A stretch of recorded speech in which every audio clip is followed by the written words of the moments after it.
Chers amis, bonjour. C'est avec un cœur brisé que nous reprenons cette semaine les vidéos. Nous avons passé, Dieu merci, des très bonnes fêtes, mais malheureusement, nos ennemis ont essayé, ont voulu nous casser notre fête de Simchat Torah pour l'ensemble du peuple juif et tout particulièrement pour le peuple juif des Béné Israël en Eretz HaKodesh, après ce que nos ennemis ont fait. Dans un moment comme difficile, comme nous vivons, le peuple juif vit actuellement, quelle est la manière comment nous devons aborder ce problème, comment nous devons faire face à ce problème, et comme l'histoire du peuple juif nous apprend toujours, nous espérons que ces jours de tristesse, et que bien que c'est des jours où nous ne faisons pas tachanoun de supplication, comme le rabbi nous souligne, que si c'est déjà des jours qu'on ne fait pas de supplication, ce sont des jours de joie. Donc à plus forte raison que ces jours-là vont être transformés en joie et en allégresse. Le rabbi précédent a parlé plusieurs fois que parfois Dieu, un père, il donne une claque à son enfant. Et là, on a reçu double claque. Mais il y a une chose qu'il faut peut-être se souvenir, et peut-être c'est la seule et unique chose à se souvenir. C'est si on veut savoir combien de mal il y a, c'est vrai que on n'a qu'une seule chose à faire, c'est être devant nos postes de télévision, nos téléphones, et entendre et voir les choses horribles. Mais si réellement on veut plutôt connaître le bien et vouloir le bien, et il saura que du bien si tu veux, nous n'avons qu'une seule chose à voir, c'est lire l'histoire du peuple juif. Évidemment qu'on a besoin de savoir ce qui se passe en Eretz Israël, c'est tout humain et c'est normal. On a chacun de la famille, on a des amis, on a des enfants. Et le peuple juif, il est lié. Mais ce que je veux dire, c'est que lorsque on visionne tellement les choses négatives, mauvaises, pas belles à voir, et qu'on ne doit pas faire montrer à nos enfants, nous devons nous-mêmes pas voir toutes ces vidéos qu'on entend, eh bien, la seule manière, c'est que nous devons plutôt regarder l'histoire du peuple juif.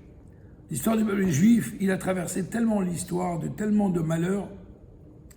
Ceux qui nous ont fait du mal ont disparu, d'autres ennemis sont venus certes, mais ceux-là, ils sont partis. Mais nous sommes toujours là. Alors, il faut savoir, le rabbi dit toujours qu'il faut savoir. Personne ne nous a garanti que la vie, elle est facile. Mais une chose qui est sûre, nous devons savoir que Dieu nous a garanti qu'on gagnera toujours. Nous serons toujours des vainqueurs. Nous avons toujours gagné, toujours face à nos ennemis. Jamais nous avons perdu. Nous avons toujours relevé la tête, nous avons toujours gagné. Il faut savoir que la Torah dit quand tu sortiras en guerre, sois al oivecha, au-dessus de ton ennemi. Toi, peuple juif, tu es au-dessus de tes ennemis. Pas parce que nous avons des avions, pas seulement parce que nous avons d'hommes de fer, pas parce que nous avons uniquement, Dieu merci, une armée, mais c'est parce que le peuple juif, il est au-dessus de tout le monde. C'est la Torah qui le dit. Pourquoi on est au-dessus? Parce que nous venons du Kisei HaKavod, du trône céleste d'Akadosh Baruch Hu, de Dieu lui-même. Nous sommes le peuple élu, nous sommes le peuple dans lequel Dieu nous a choisis. Il ne faut pas l'oublier, nous sommes enracinés dans le trône céleste. Donc nous avons une garantie absolue. Le peuple juif, c'est les fondations de ce monde. Il n'y a pas de peuple juif, il n'y a pas de monde. Bereshit bara Elokim, n'avait qu'à voir le premier verset de la Torah. Pour deux raisons, le monde a été créé. Pour la Torah et pour le peuple juif. Le peuple juif sont les fondations, comme dans un immeuble. Il n'y a pas de fondation, l'immeuble, il s'écroule. Il n'y a pas de peuple juif, le monde, il s'écroule. Il faut bien le noter, cela. Il faut bien l'enraciner dans notre cerveau. Et lorsque nous savons que nous devons nous-mêmes savoir qui nous sommes, parce que nous avons en nous la Torah, nous avons les mitzvot, nous avons les valeurs du judaïsme. Nous avons les valeurs, nous avons une armée morale, éduquée, correcte, qui ne tue pas à l'œil fermé, mais qui regarde qui sont réellement les ennemis. Le peuple juif, la Torah nous dit également quel est le message que nous devons avoir en dehors de la confiance en Dieu, en dehors de la croyance en Dieu.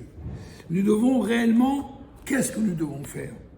Nous savons très bien que lorsque le peuple juif en Eretz Israël, pendant plus d'une année, ils ont vécu des divisions. Je ne connais pas tellement les réformes, pas les réformes, pour, contre, pour. Les religieux, les non-religieux, les réformistes et pas les réformistes, et tout ce que vous voulez. Et c'était une guerre très terrible. Mais le Hamas, lui, il ne fait pas, ou tous les ennemis d'ailleurs, il n'y a pas que le Hamas. On appelle ça le Hamas, mais en vérité, tous les ennemis du peuple juif qui sont en Israël ou en dehors, dans le monde entier, eux, ils ne font pas de différence entre ceux qui sont avec la réforme ou pas la réforme, ceux qui sont religieux ou pas religieux. Eux, ils voient un juif, ils le tuent. Et c'est ça qu'on nous apprend ici. Cette division, malheureusement, on la paye cher. Et eux, ils ne font pas de différence. Yaakov Avinu, avant de mourir, il a voulu avoir ses 12 enfants autour de lui, en récitant le Shema Israël, Hashem Elokeinu, Hashem Echad. Nous savons très bien également qu'il est important dans ces moments-là, que le Rabbi nous demande, que ce soit pendant le moment de la guerre de Kippour, de savoir intensifier la mise de tefilin à des Juifs, donner la Zdaka, venir étudier la Torah, prier, faire Télim, toutes ces actions-là, de la même manière que des fois on peut se poser la question, une action, quand nous savons que quand le Juif en Eretz Israël, il sait que nous, en tant que Juifs, nous souffrons, que lui, il souffre, ça va l'adoucir sa souffrance. Mais s'il va savoir que nous faisons des mitzvot pour le protéger, pour l'aider, ça va également l'adoucir. C'est pour ça qu'il est très important, chers amis, en cette période d'après les fêtes, nous sommes encore au Shabbat Bereshit. Nous rentrons dans le Shabbat Bereshit, le moment de la création du monde. Dieu a créé le monde. Et c'est vrai, il a créé un monde où malheureusement, il y a de la violence.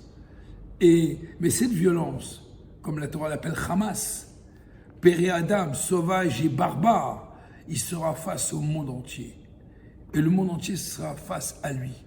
Mais nous savons comment répondre à cette violence, en faisant du bien.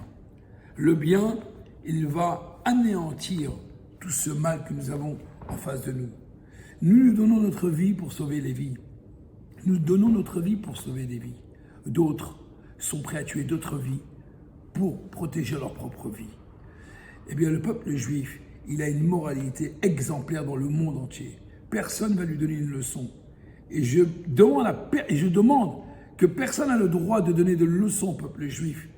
Personne n'a le droit de donner de leçons au peuple juif. Comment le peuple juif, il gère son armée.